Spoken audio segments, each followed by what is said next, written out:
Welcome back to our channel Deepak Medic Pharmacy. तो जैसा कि आप लोगों को मैं आज बताने वाला हूं कि इम्पॉर्टेंट टॉपिक होने वाला है यूनिट 1 का। तो फार्मेसी प्रैक्टिस में यूनिट 1 का जो इम्पोर्टेंट टॉपिक है वो मैं आज आप लोगों को बताऊंगा।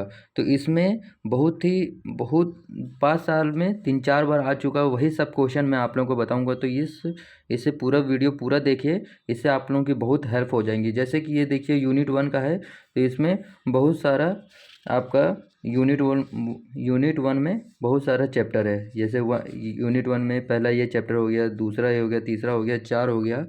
तो इसमें आप लोगों को मैं इम्पोर्टेंट बताऊंगा कि इसमें ज़्यादा से ज़्यादा कौन सा क्वेश्चन आता है। तो चलिए मैं स्टार्ट करता हूँ।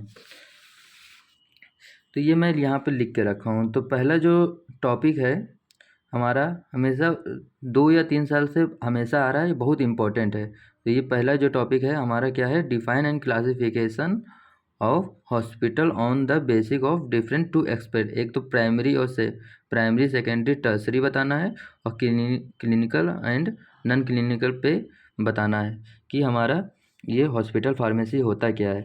इसमें भी मैं बहुत बढ़िया वीडियो में या आगे की वीडियो में बताऊंगा कि होता क्या है। बहुत ईजी है, आप लोग एक बार अगर पढ़ेंगे तो आप लोगों को आ जाएगा।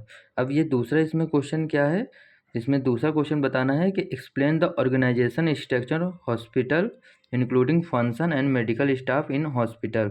तो इसमें क्या बताना है कि ऑर्गेनाइजेशन स्ट्रक्चर कैसा है हॉस्पिटल का, और हॉस्पिटल में क्या क्या फंक्शन होते हैं, क्या उसमें मेडिकल स्टाफ में क्या फंक्शन है, वो सब बताना है। और इसमें अब तीसरे क्वेश्चन पे आते हैं। तो ये तीसरा क्वेश्चन इसमें क्या है, discuss in brief about hospital pharmacy and its organisation. मतलब हॉस्पिटल फार्मेसी में के अंदर इसका ऑर्गेनाइजेशन क्या है, हॉस्पिटल फार्मेसी में कैसे क्या होता है, कैसे डिस्पेंसिंग होती है, कैसे मैन्युफैक्चरिंग होती है, कैसे हम लोग कंपाउंडिंग करते हैं, ये सारा चीज़ के बारे में हम लोग इसमें बताएंगे। इसी को में एक और तरह से क्वेश्चन भी पूछ लेते हैं एग्जाम में कि कैसे discuss responsibility and function of hospital pharmacist. तो हम लोग हॉस्पिटल में जो फार्मासिस्ट को हम लोग देखते हैं तो वो क्या क्या करता है, उसके बारे में हमें यहाँ पे देखना है। ठीक है, अब क्वेश्चन नंबर 4 पे आते हैं। तो क्वेश्चन नंबर 4 ये क्या बोल रहा है कि define and classification type of adverse effect. मतलब एडवर्स ड्रग रिएक्शन क्या होता है, उसके क्लासिफिकेशन बताना है और उसका डिफिनेशन बताना है। बहुत ही इजी है, आप लोग अगर एक बार अच्छे से पढ़ लेंगे तो आप लोगों को बहुत अच्छे से आ जाएगा। अब ये क्वेश्चन 5 क्या बोल रहा है, देखिए क्वेश्चन पर ड्रग इंट्रैक्शन होता है। जैसे कोई भी हम लोग 2 ड्रग खा लेते हैं तो इसमें कौन कौन से इसमें इंट्रैक्शन होता है। एक आपको एक फार्माकोकाइनेटिक ड्रग इंट्रैक्शन होता है, तो ये कैसे होता है, इस सब के बारे में बताना है। इसमें इसके अंदर ही आ जाते हैं टॉपिक हमारा कौन कौन सा।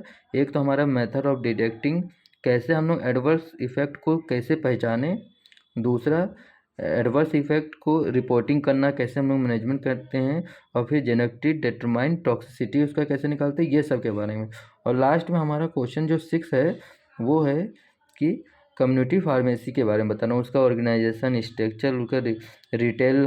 अगर हम लोग कम्युनिटी फार्मेसी खोल रहे हैं तो रिटेलर का पूरा गाइडलाइंस बताना है कि रिटेल हम लोग अगर खोलेंगे तो उसमें कौन कौन सा फॉर्म भरना पड़ेगा। होलसेल हम लोग खोलेंगे उसमें कौन से लाइसेंस, उसके बारे में सारी चीज़ बताना है। तो ये हो गया हमारा यूनिट 1 का। तो आज मैं सिर्फ यूनिट 1 का आप लोगों को बता रहा हूँ, आगे वाले लेक्चर में और भी मैं बाकी का बताऊँगा।